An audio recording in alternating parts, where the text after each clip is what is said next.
안녕하십니까. 이 시간에는 지난 시간에 이어서 시공간의 개념을 좀 보강하고 넘어가겠습니다.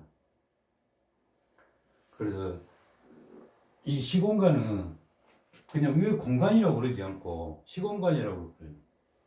시간을 나타내는 의미인데요. 공간은 시간과 같이 엮여 있습니다. 특수상선이 일어나서 빠르게 비행하는 물체는 시간이 느리게 갑니다. 가속 중인 비행체 안에 있는 사람들은 시간이 늦게 가는 것을 경험할 수가 있습니다. 시간이 느리게 가는 것을. 그래서 공간이라고 하지 않고 시공간 그렇게 말합니다. 그렇다면 이 공간이 왜곡되어 있다고 지난 시간에 그랬죠. 그 부분을 잠깐 더 살펴보겠습니다. 아인슈타인이 장 방정식을 내놨었는데요.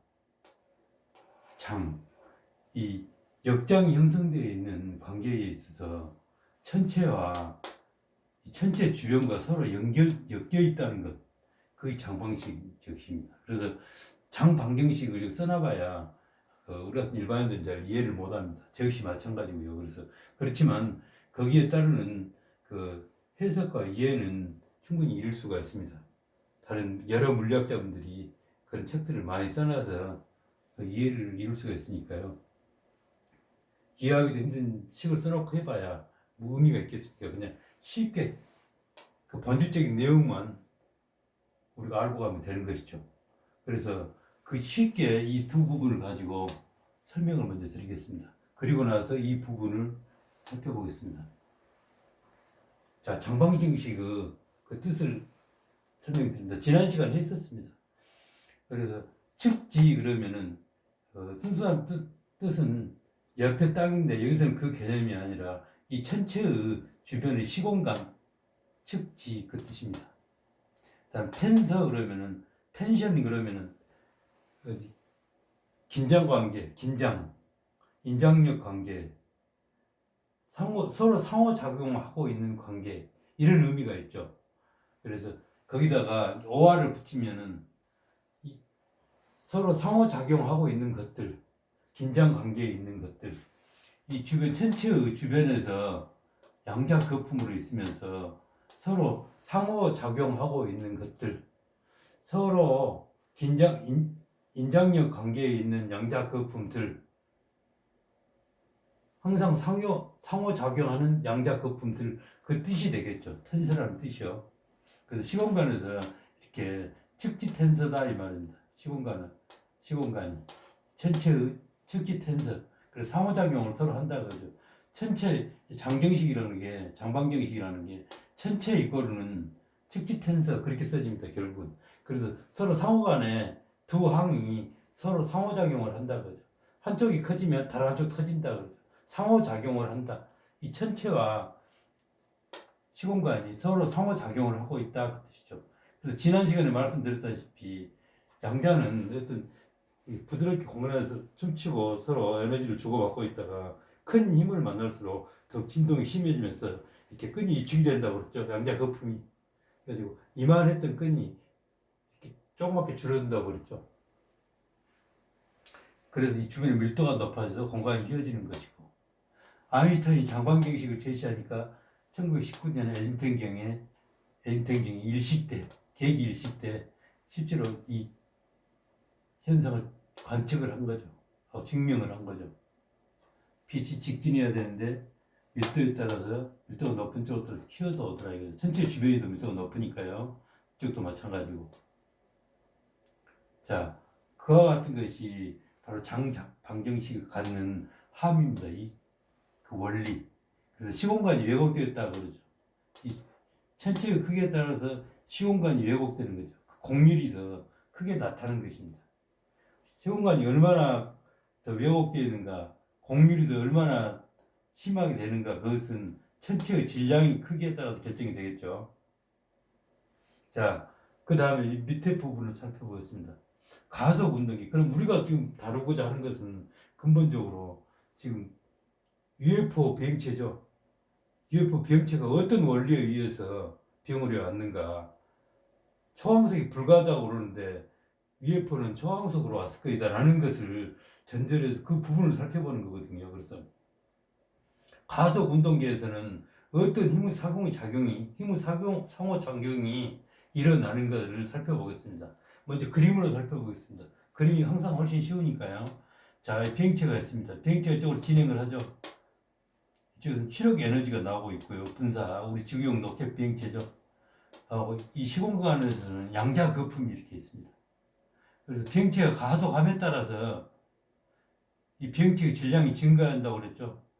그 결과 결국 초강속을 이룰 수 없다고 했고요. 지난 시간에 설명드렸었죠. 자, 그림으로 여러 가지 살펴봤습니다. 이것을 가속 운동기의 순수한 가속하는 힘, 그 힘만을 뽑아서 살펴보는 것이 아래 식입니다.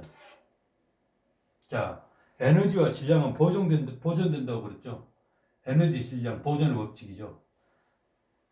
추력 에너지가 분사되었습니다. 이렇게. 그렇다면은 에너지죠. 에너지가 1이라는 단위의 에너지가 분사가 됐습니다. 그러면은 비행체가 가속이 되겠죠. 가속하는 비행체 MV 자승. 이게 물리적 언어를 이렇게 쓰기 위해서 이렇게 MV 자승이라고 그러는데요. 이 비행체를 그냥 갖다 놔도 됩니다. 이 비행체의 질량에 추력 에너지의 2분의 1이 질량이 증가를 나타내는 거죠. 추진을 하니까 추진 에너지의 절반이 비행체의 질량 증가로 나타났구나. 이걸 이렇게 이해하시면 되겠죠. 그 다음에 점점이 찍어진 것은 양자 거품. 이런 양자 거품들에도 2분의 1의 추력 에너지의 2분의 1이 질량 증가가 일어나겠죠. 에너지와 질량은 결국은 보존돼야 되니까. 그래서 여기서 질량이 증가한 2분의 1과 여기서 질량은 증가한 2분의 1, 추력 에너지의 2분의 1, 추력 에너지의 2분의 1이 합쳐지면 질량 증가가 다시 1로 나타나겠죠. 그리고 여기서 이 플러스는 마스 얽힘을 의미하죠. 마스 얽힘. 이 마스 얽힘을 극복해야만 우리가 초항속을 이룰 수가 있겠죠. 의사가 환자의 병 원인을 알아야 처방전을 내릴 수 있듯이 초항속을 이루려면은 초항속을 이룰 수 없게 하는 그 원인을 알아야만이 초항속을 이룰 수 있는 처방전을 내릴 수가 있겠죠. 그래서 이 마스는 이 양자 거품들을 흡수 합성해서 넣음으로써 상대방을 끌어다니면은 나 역시도 끌려가죠. 뉴턴의 3법칙이라고 그랬죠. 그 원리를 이용해서 가는 것입니다. 자, 그렇다면 이 그림 설명은 이렇게 하고요. 이쪽을 살펴보겠습니다. 자, 가속 일반 상대선 이론의 기반이 뭐였냐면은 다루기가 힘들었겠죠. 중력을 다루기가 힘들었겠죠. 아인슈타인 입장에서 힘만 덜렁만 있지. 뭐 질량이 있는 것도 아니고 가속이 있는 것도 아니고 속도가 있는 것도 아니고. 그래서 아인슈타인이 곰곰이 생각을 했죠. 가속과 중력은 구분할 수 없는 것이다. 왜 그러냐면 예를 설명해 보겠습니다. 제가 자유낙하중입니다. 자유낙하중이면 제가 알죠. 아, 지금 자유낙하중이구나. 점점 속도가 빨라지면 가속되면서 자유낙하로 가속되면서 낙하를 하고 있구나. 이걸 알죠. 그렇지만 내가 상자 안에 들어가서 상자째 떨어진다면 나는 모르겠죠. 가속한다는 것을. 이렇게 앉아 있는 거죠. 그렇지만 외부 관찰자가 봤을 때는 분명히 그 상자는 가속하면서 떨어지고 있죠. 자유낙하중. 가속하면서 떨어지고 있는 거죠. 그래서 결과적으로 보면 중력은 가속으로 드러나죠.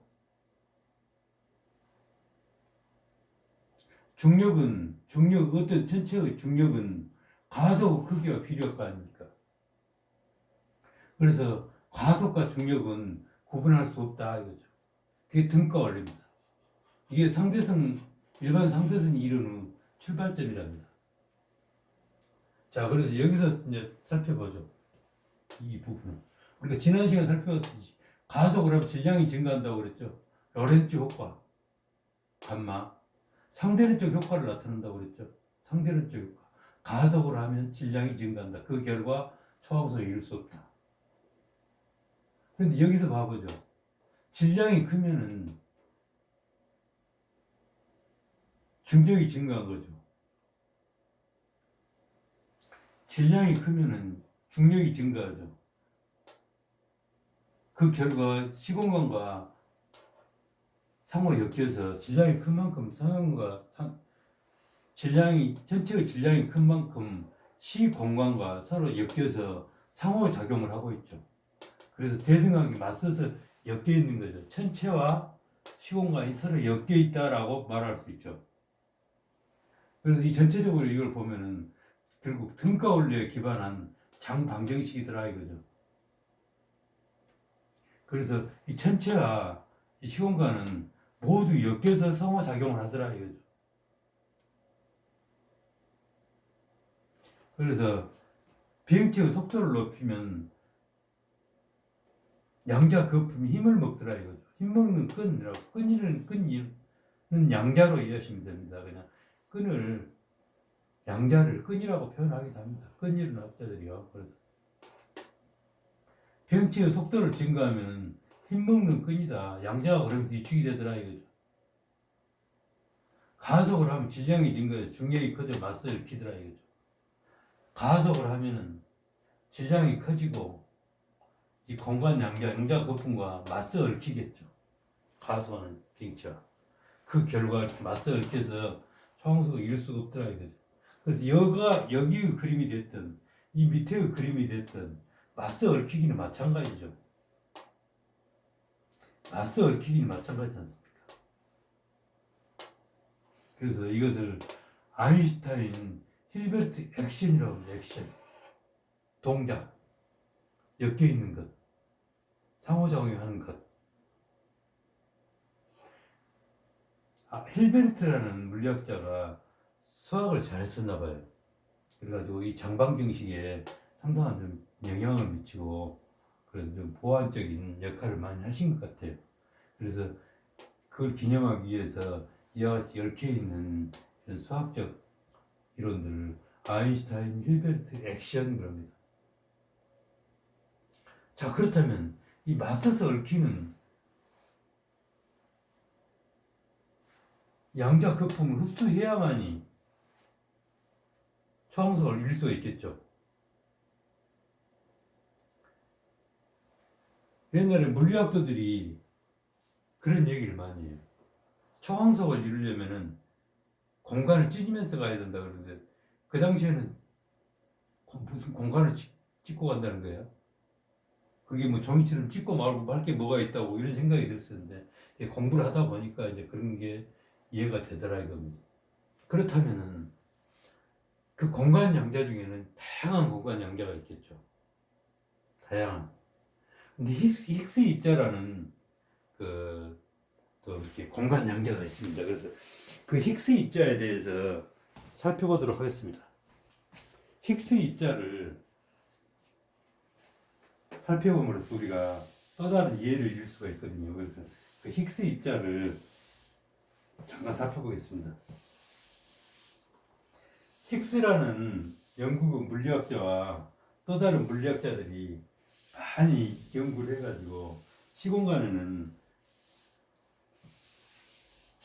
힉스 장이 형성되어 있다 그러죠. 힉스 장. 그 장이라는 것은 항상 역장이라고 그러죠. 역장. 중력장 그럼 중력이 형성되어 있는 그런 공간. 그러니까 중력이 형성되어 있기 때문에 지면에서 물체를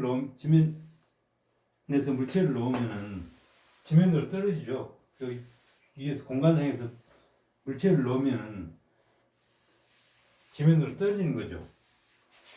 중력장이 있기 때문에 그같이 어떤 힘의 그 공간이 형성되어 있는 것을 장이라고 합니다. 장이라고 하죠. 장. 그래서 힉스장 그러면은 힉스라는 입자가 공간에 퍼져가지고 상호작용을 하고 있다 그죠. 그 힉스장에 대해서 이 시간에 살펴보겠습니다. 여기서 이 장은 그 마당장자가 개념이 아니라 역장이라고 그랬죠. 역장, 힘이 형성되어 있는 장이요. 그래서 이 힉스장은 이것을 힉스 바다라고 합니다. 힉스 바다. 왜 힉스 바다라고 그럴까요? 그 힘이 온 공간에 가득 차 있기 때문에. 그래서 힉스 바다라고도 합니다. 힉스 바다. 그래서 이 힉스장, 힉스 바다를 그래서 한번 살펴보겠습니다. 자, 자연에는 4가지 힘이 있다고 합니다. 강력, 양력, 중력, 전자기력. 이렇게 전자기력 이렇게 4가지가 있는데요. 이 힘들은 다 방향성이 있습니다. 방향성. 예를 들어서 강력은 핵 안에서 물질을 속박하는 힘입니다. 자, 이거 그림으로 그냥 설명을 해보죠. 양성계라는 건데요.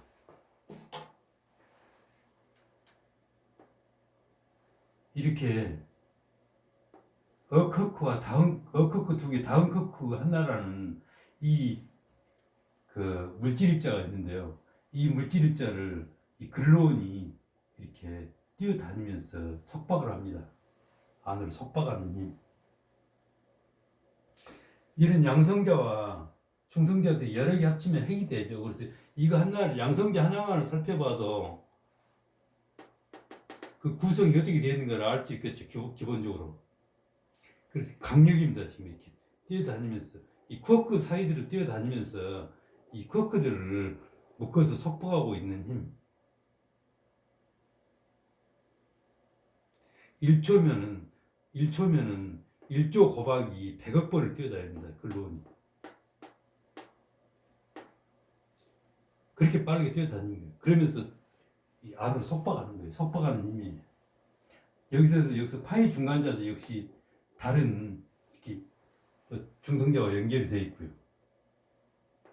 이와 같이 강력은 안으로 속박하는 힘입니다. 안으로 이렇게 속박하는 힘이 있는데요. 그 방향이 안으로 속박되어 있죠. 그렇다면 핵폭탄은 어떤 걸까요? 강력이잖아요. 강력, 핵폭탄도. 근데 그 핵폭탄의 강력은 그 안으로 속박하는 힘이 단절되면서 일시에 폭발하는 거예요. 일시에 퍼져나가는 거예요.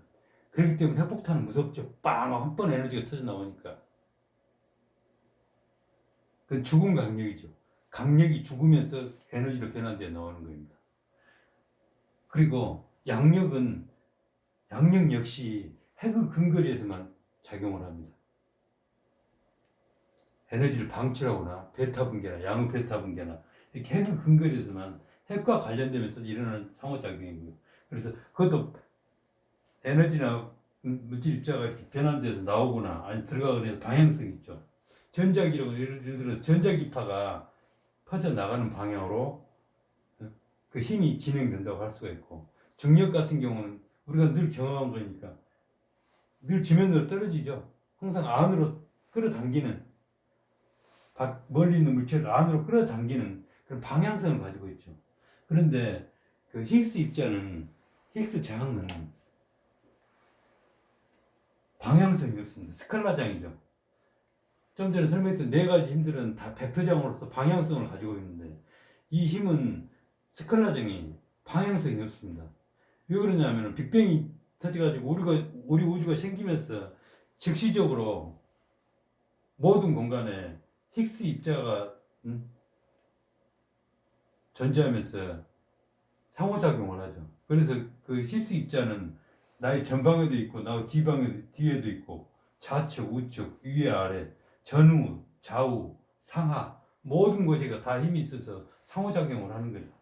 그렇기 때문에 상쇄가 돼버리죠. 앞에서 나를 그 입자가 끌어당긴다면 뒤에 있는 힉스 입자도 나를 끌어당길 거 아니에요. 그래서 힘을 못 느끼는 거죠.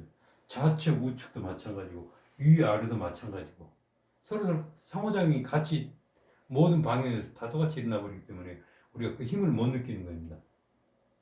단지 우리가 가속할 때 망치질하거나 그럴 때는 힘을 느끼죠. 바로 그 힘이 힉스 장입니다. 가속할 때 우리가 차에 타 있는데 악셀레터를 밟으면은 차가 붕 많이 가서 내 몸이 뒤로 제껴지죠. 내 몸이 주변의 힉스장과 서로 힘이 균형을 이루고 있는 상태에서 갑자기 균형이 깨지는 거예요. 균형이 깨지면은 내 몸이 뒤로 확 쏠리는 거죠. 앞에 있는 힉스 입자들은, 힉스 장들은 나에게 어서하고 계속 그 힘을 당기지만 뒤에 있는 힉스 입자들은 그러겠죠. 뒤에 있는 공간에 형성되어 있는 그 힉스 장, 힉스 입자들은 나에게 힘 잡고 있다 그러겠죠. 가면 어딜 가라고 붙잡겠죠. 갑자기 가면 그 힘의 균형이 깨지는 거죠.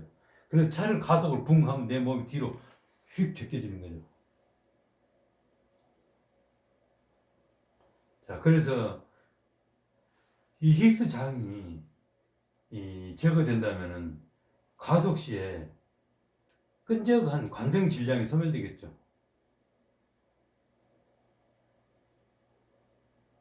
그래서 이제 물리학자들이 그렇게 표현을 해요. 힉스 장이 제거된다면은, 힉스 장의 힘이 제거된다면은 가속 시에도 전혀 힘이 들지 않을 거다. 이렇게 얘기를 합니다. 그 유명한 물리학자들이 써놓은 말을 제가 하고 있는 거지 괜히 허황된 말을 하면은 그 웃기는 일이죠.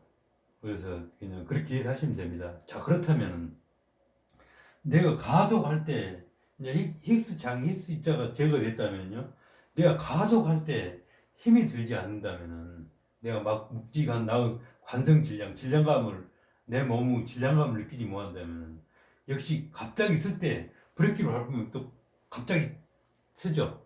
쓰면은 그때 역시도 관성 질량을 느끼지 못하겠죠. 몸이 앞으로 확 쏠리는 이런 힘을 느끼지 않겠죠. 그렇죠. 그것을 무엇을 의미하냐면은 제 이 끝이 지금 UFO라고 해보죠. 가속을 하다가 갑자기 정지를 할 수가 있죠. UFO는요 엄청 빨리 가서 순간 정지를 합니다. 지구 비행체들이 그렇게 엄청난 속도로 가다가 순간 정지를 하면 비행체가 산산이 부서지겠죠. 조종사가 사망한 것은 물론이고 또 엄청 빨리 가다가 애각빙을 합니다. 애각빙. 엄청 빨리 가다가 이렇게 애각빙을 하는 거예요. 90도보다 적은 각을 애각이라고 그러죠. 그렇게 애각빙도 하고 순간정지도 하고 그래도 되겠죠.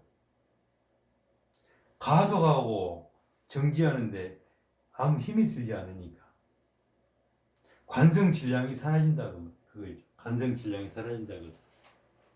그래서 그와 같이 가속하는 비행체에서는 관성 질량이 사라지는 거죠.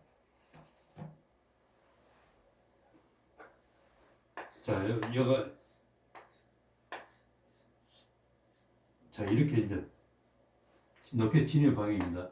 이쪽에서 공간 양자들이 흘러옵니다. 양자들 거품들이 끌어들여서 여기에 질량체에다가 흡수 엔진에다가 이 공간 양자들, 다양한 여러 공간 양자들과 힉스 입자, 힉스 장도 마찬가지고 여기도 다 빨아 넣는다고 생각을 해보죠. 그럼 이 주변에는 참으로 텅 비어버린 공간 형성이 되겠죠. 그렇죠. 그래서 이 주변에는 어떤 힘도 형성할 수 없는 그런 공간이 형성이 되겠죠. 이 비행체 주변에는. 그러면은 관성 질량이 사라지죠. 순간정지도 가능하고 애각비행도 가능하다고 합니다. 그래서 참 이런 설명을 하고 있으면 이해가 잘 안 오죠. 우리가 경험한 바가 없으니까 이해가 전혀 안 되는 거죠. 이렇게 설명을 해도 하룻밤 자고 나면 비행체는 굉장히 빠르게 가는 비행체는 애각비행이 불가능하고 이렇게 계속 어느 정도 진행을 하면서 둥그렇게 돌아서 이렇게 와야 된다. 다시 그 생각으로 돌아가 버립니다. 왜? 우리는 항상 그렇게만 경험을 해야 하기 때문에. 히그스 장이 제거된 이 공간 내에서 히그스 장이 제거된 이 비행체고요. 이 비행체 주변에 히그스 장이 형성될까, 제거된 공간이 생길 거 아니에요. 제거된 공간에서는 관성 질량이 사라지기 때문인 거죠. 우리가 그걸 설득 이해가 잘 안 되는 것은 직관은 명적 때문에 그런 겁니다. 직관은 명적. 경험에 익숙해 있어져서요. 직관의 명점이라는 거 예시를 한번 들어보겠습니다. 뉴턴의 제일 법칙이 관성 법칙이죠. 진행하는 물체는 계속 진행하려고 한다. 그리고 직진을 한다. 이 두 가지인데요. 그 전에 갈릴레오 이전의 사람들은 모든 진행하는 물체는 결국 정지한다 그랬죠. 그렇게만 항상 생각을 하고 살아왔던 겁니다. 그걸 그렇게만 경험을 했기 때문에. 그렇지만 갈릴레이는 사고 실험을 하면서 이렇게 생각을 해봤죠. 모든 물체가 진행을 한다면은 멈추는데 그것은 각각 지면이 얼마나 매끄럽지 않냐에 따라서 더 멀리 가고 작게 간다. 그리고 또 공기 저항도 없다면은 진행하는 물체는 계속 진행할 것이다 라고 생각을 했죠. 그래서 갈릴레오는 사고 실험을 통해서 관성을 발견한 거죠. 관성. 이거 중학교 때 외우는 거죠. 그래서 그렇지만 그 당시 사람들은 갈릴레오가 그렇게 얘기를 해도 그게 이해가 되었을까요? 이해를 잘 못했죠. 하룻밤 자고 나오면 다시 그랬겠죠. 진행하는 물체는 다시 정지한다. 그런 거예요. 그래서 제가 여기서 말씀드리고 싶은 것은 히그스 장이 제거된 공간에서는 끈적한 그 질량감이 없다. 아무리 무거운 물체도 쉽게 가고 손가락으로 밀어도 이게 슝 가고 정지시키면 그대로 정지한다 그죠. 여기서 끌려오는 이 에너지와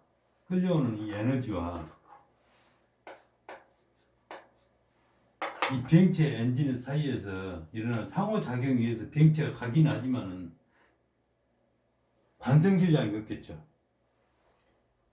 히그스 입자를 다 제거해버리고 하니까.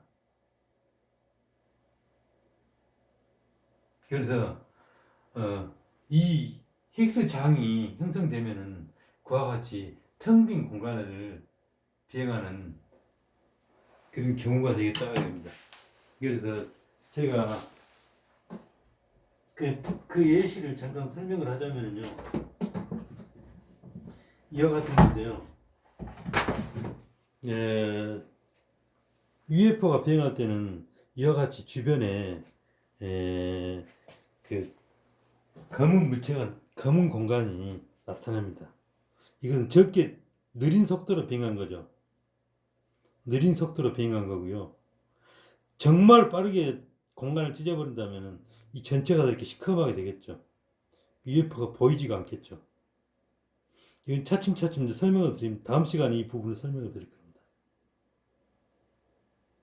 공간 양자가 완전히 제거된 공간은 어떠한 물리적 특성이 있는가는 다음 시간에 설명을 드리도록 하겠습니다. 그래서 우리가 이걸 설명하는데 가장 중요한 게 그러죠. 이건 그렇게 된다고 그러고 그렇다면은 진정으로 중요한 것이 이 비행체 안에 진정으로 중요하게 생각하는 것은 뭐죠? 그러면 야, 공간을 진짜 찢을 수가 있냐? 그거죠. 공간을 진짜 찢을 수가 있냐? 그거죠. 전방에 있는 모든 양자 거품들을 힉스 입자, 힉스 장들을 포함해서 공간에 있는 모든 힘들을 제거해서 이 비행체 안에 넣을 수만 있다면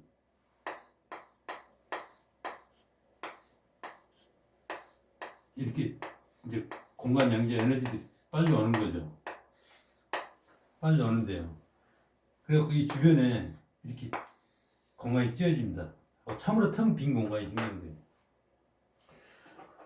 이 에너지를 빨아들이는 이 엔진이 있죠.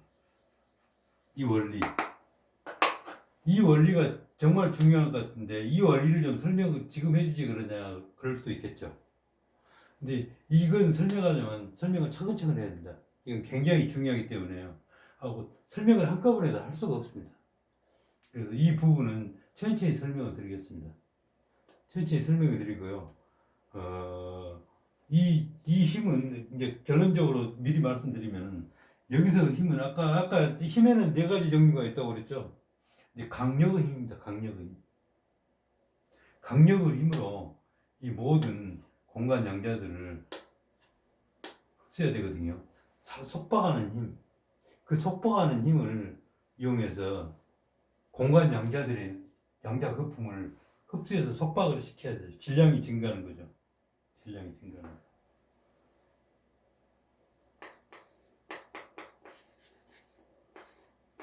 차징에서 에너지를 C자승으로 C자승 힘과 속도를 빨아들여서 질량을 증가시키는 거죠. 질량을.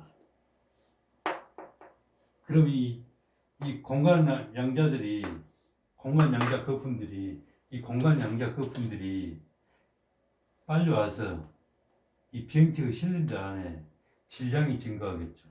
공간 양자들을 C자승 속도와 힘으로 빨아들여서 질량을 증가시키는 그 원리가 되겠죠.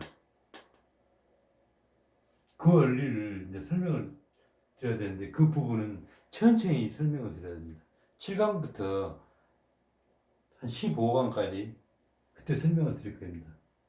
그런데 그것은 다음에 하기로 하고요. 우선은 시공간에 대해서 지금 쭉 정리 설명을 하고 있는 겁니다.